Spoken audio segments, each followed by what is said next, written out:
Okay, so we're on the second day of Rosh Hashana, reading also from Bereshit, from chapter 22. Now we're going to learn about Yitzhak. So it's interesting that on the first day, who gets judged? Ishmael, he's not of the Ivrim. He's from Avram, so he's a Ivri in the sense that he's Avram's son, but he's also from Hagar, who's Egyptian. And so he's kind of represents the world, right? Because he's not Jewish, as we would say. And I mean, nobody was back then. Nobody was Jewish in the sense that we understand Judaism. That happened in Har Sinai, Mount Sinai. But this is the beginnings of the nation, of the formation of the nation that eventually becomes the Hebrew people, and eventually becomes the Am Yisrael, and eventually gets into Eretz Canaan, and eventually becomes what we call Judaism. So these are like essential sentences, verses in Bereshit. Now we learned about Ishmael, what happened to him, and he was judged on the first day. So first day of Rosh Hashanah is the actual day of Rosh Hashanah. The rabbis came around with this whole, now every other Yom Tov outside of Israel has the second day. That's because it took a long time for the messengers to get from Yerushalayim to outside of where, most of the Jews were already living in Syria or Babylon. They weren't living in Jerusalem or nearby Jerusalem. So it could take time for the messengers to get to them. So they instituted the second day Yom Tov.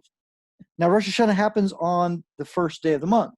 So if you get it, even in Jerusalem, even in Eretz Israel, especially even in Jerusalem, you have 2 days of the Yom Tov. Because even though the messengers could easily get to Jerusalem the first day, you might get the day wrong. So the second day it's not one long day, it's 2 separate days. And there's a lot of halachic literature on this, and I'm not really probably the right person to be discussing it. But everywhere in the Dati Shomer Shabbat world observes 2 days of Rosh Hashanah. I believe the conservative movement does not, and I'm not so sure about the reform movement.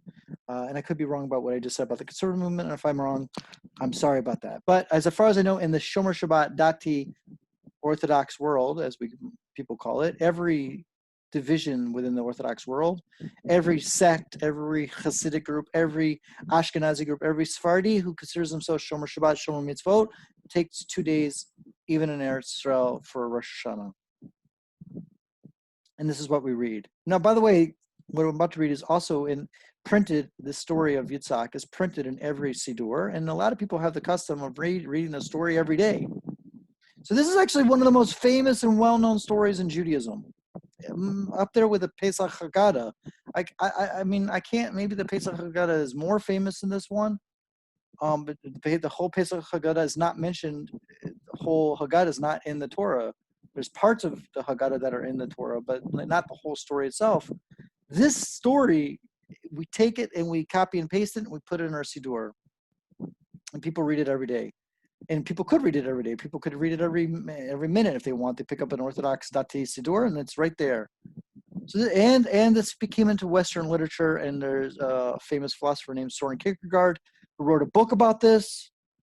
This is in paintings. This is like in a Western culture, the Akedah Yitzhak, the almost sacrifice of Yitzhak, is probably one of the most well-known stories in all of Western literature. Up there, Yosef is, which is a different story in Bereshit. Yosef is extremely famous.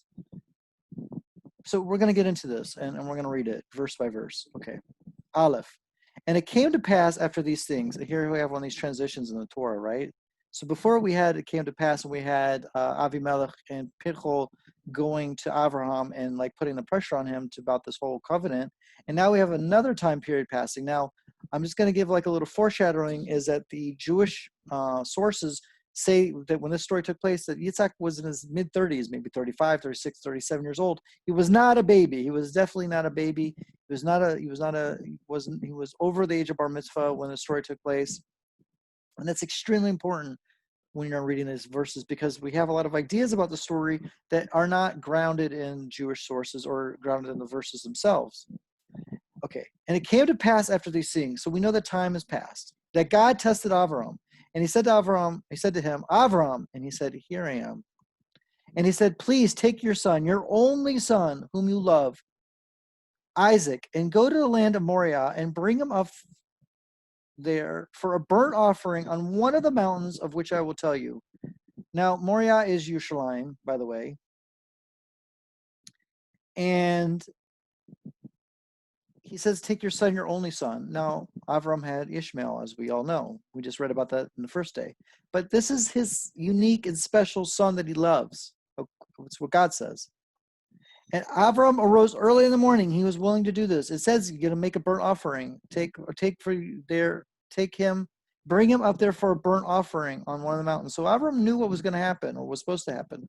And Avram rose early in the morning and he saddled his donkey and he took his 2 young men with him and Isaac his son. So there's 3 people plus Avram. So we're talking about 4 people minimum. And he split wood for a burnt offering and he rose and he went to the place of which God had told him. Now he's in Beersheba or Hebron. He's not close to Yerushalayim. To get from Beersheba to Yerushalayim, like if he's in this actual city of Beersheba, like a modern area of Beersheba today, that's quite a walk, right? It's not so close by. And that is actually the end of the first aliyah that he saddled his donkey and he rose in the morning and he went to the place where God had told him. That's the end of the third. That's it. There's only Aleph Bet Gimel. Okay.